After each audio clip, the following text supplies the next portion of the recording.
ఇండియాలో శ్రీహరికోటలోని Satish Dhawan space centre బంగాళాఖాతం ఒడ్డున ఉంది. అమెరికాలో కెనడీ స్పేస్ సెంటర్ అట్లాంటిక్ మహాసముద్రం పక్కనే ఉంది. అసలు రాకెట్లను సముద్ర తీరంలో ఎందుకు లాంచ్ చేస్తారు?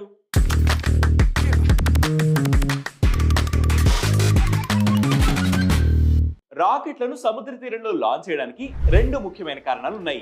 First one, safety. లాంచ్ చేసినప్పుడు ఏదైనా లాక్ ఉంటే రాకెట్ పేలిపోవచ్చు లేదా కూలిపోవచ్చు. అప్పుడు దాని పార్ట్స్ భూమిపై పడితే పెద్ద ప్రమాదం జరుగుతుంది. అదే సముద్రంలో పడితే ఆస్తి లేదా ప్రాణ నష్టం ఉండదు. Second one, earth rotation. భూమి వెస్ట్ నుంచి ఈస్ట్ వైపు తన చుట్టూ తాను తిరుగుతుంది. ఈక్వినాక్స్ దగ్గర ఈ రొటేషన్ స్పీడ్ చాలా ఎక్కువగా ఉంటుంది.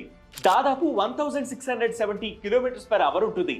రాకెట్ ను ఈస్ట్ డైరెక్షన్ లో లాంచ్ చేస్తే ఎర్త్ రొటేషన్ ఆపోజిట్ డైరెక్షన్ లో ఉండడం వల్ల రాకెట్ కు ఎక్స్ట్రా స్పీడ్ లభిస్తుంది. దీనివల్ల ఫ్యూయల్ ఆదా అవుతుంది. రాకెట్ ఎక్కువ వెయిట్ ని మోసుకెళ్ళగలుగుతుంది. అంతేకాక సముద్రం దగ్గర లాంచ్ చేయడం వల్ల రాకెట్ బూస్టర్స్ విడిపోయినప్పుడు అవి సముద్రంలో పడతాయి. భూమిపై జనావాసాలకు ఎలాంటి హాని కలగదు. ఈ రెండు కారణాల వల్ల రాకెట్లను సముద్ర తీరంలో లాంచ్ చేస్తారు.